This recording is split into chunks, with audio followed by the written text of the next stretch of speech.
Imagine waking up in 2030 and discovering that the products you buy, the food you eat, the cars you drive, and even the software you use are no longer shaped mainly by economics.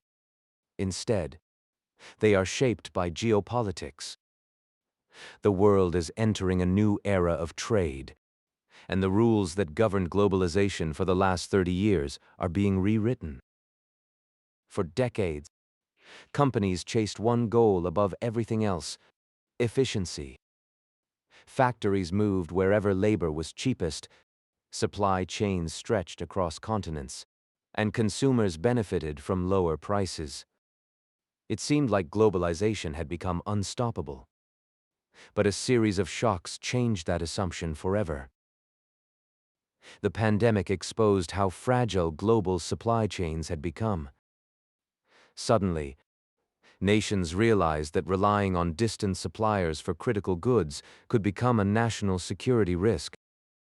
Shortages of medical equipment, semiconductors, and industrial components revealed weaknesses hidden beneath decades of economic integration. Then came rising tensions between major powers. Trade was no longer just about commerce. It became a strategic weapon. Governments began asking a new question: what happens if our most important supplier becomes our biggest geopolitical rival? As a result, one of the biggest trade trends of the decade emerged: friend-shoring. Companies increasingly moved production to countries viewed as politically reliable partners. Economic alliances started to matter almost as much as cost advantages. This shift is creating enormous opportunities for countries positioned between East and West.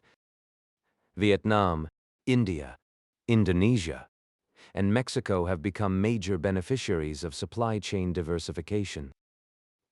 Companies seeking alternatives to concentrated manufacturing hubs are investing billions into these emerging economies. But something even bigger is happening beneath the surface. Global trade is becoming regional rather than purely global. Instead of products crossing multiple oceans before reaching consumers, supply chains are increasingly being built closer to end markets.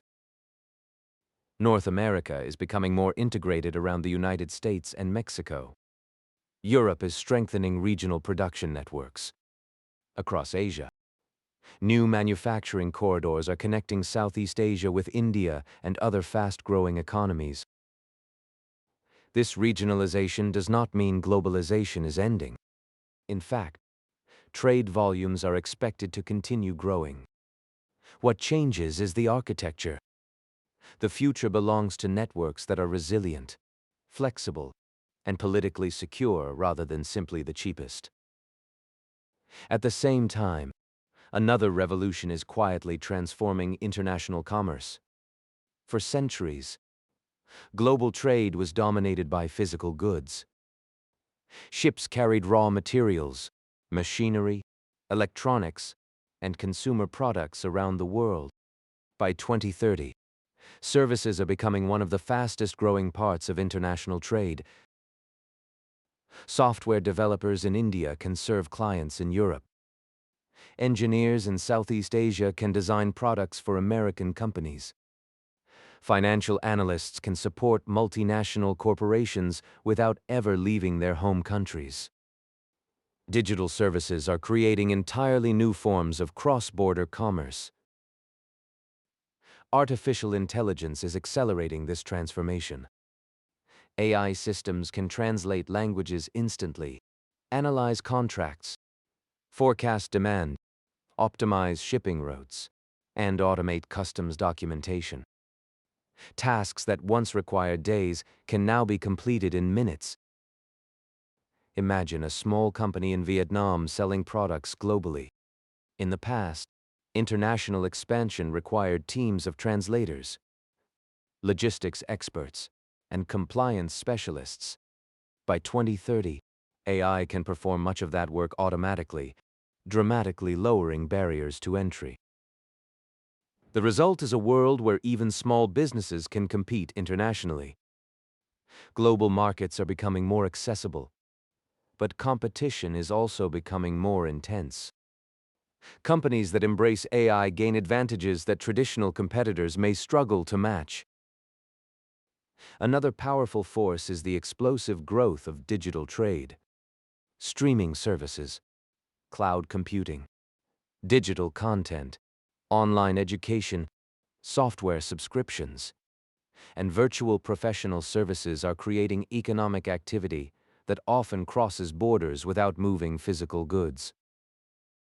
For governments, this raises entirely new questions. How should digital products be taxed? Which regulations apply when services cross multiple jurisdictions instantly? Who controls the data flowing through the global economy? The answers to those questions may become some of the most important trade negotiations of the next decade. Data is increasingly viewed as a strategic resource, similar to oil in previous generations. Nations want economic growth, but they also want control over critical information.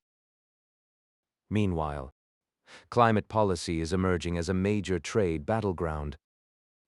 Carbon emissions are no longer just an environmental issue.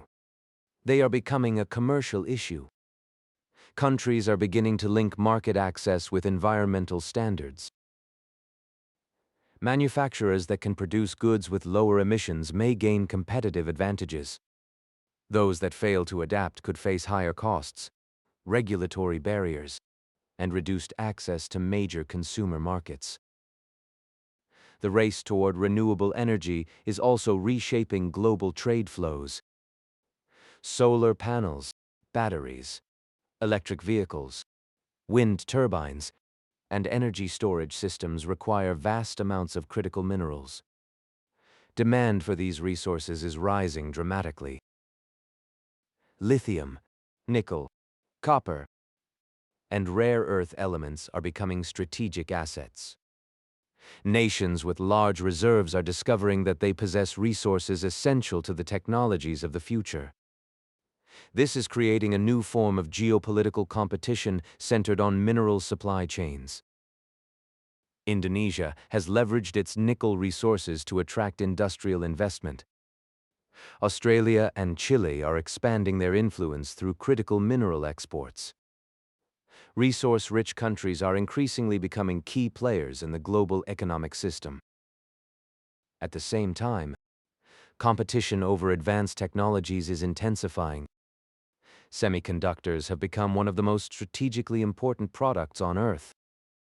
They power everything from smartphones and data centers to military systems and artificial intelligence infrastructure. Control over semiconductor supply chains is now viewed as a matter of national security. Governments are investing heavily in domestic manufacturing, research, and technological self-sufficiency.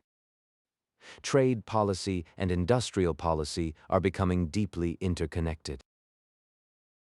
This trend reflects a broader reality.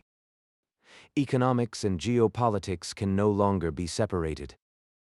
Decisions about factories, shipping routes, technology partnerships, and investment flows increasingly involve political calculations alongside financial considerations. For businesses, success in 2030 will require more than understanding markets. It will require understanding geopolitics. Corporate executives must analyze alliances, sanctions, regulatory changes, and strategic competition just as carefully as they analyze profits and losses. For investors, the implications are equally significant. The biggest opportunities may emerge where global trends intersect. Countries that combine manufacturing growth, digital infrastructure, political stability, energy security, and access to critical resources could become the economic winners of the decade. For ordinary consumers, many of these transformations will be invisible. Products will still appear on store shelves. Online services will continue operating seamlessly. Yet behind every purchase, a complex geopolitical story will increasingly determine where goods are produced, how they are transported, and which nations benefit. The defining trade story of 2030 is not the collapse of globalization. It is the evolution of globalization. The world is moving toward regional supply chains, AI-powered commerce, digital services, strategic resource competition, and a deeper connection between economics and national security. The nations, companies, and investors that recognize this transformation early may gain extraordinary advantages. Those that cling to the assumptions of the old global economy risk being left behind. The next decade will not simply change how the world trades. It will change how power itself is distributed across the international system. And as 2030 approaches, one question remains. In this new era where technology, resources, and geopolitics converge, which countries will emerge as the true architects of the global economy's next chapter?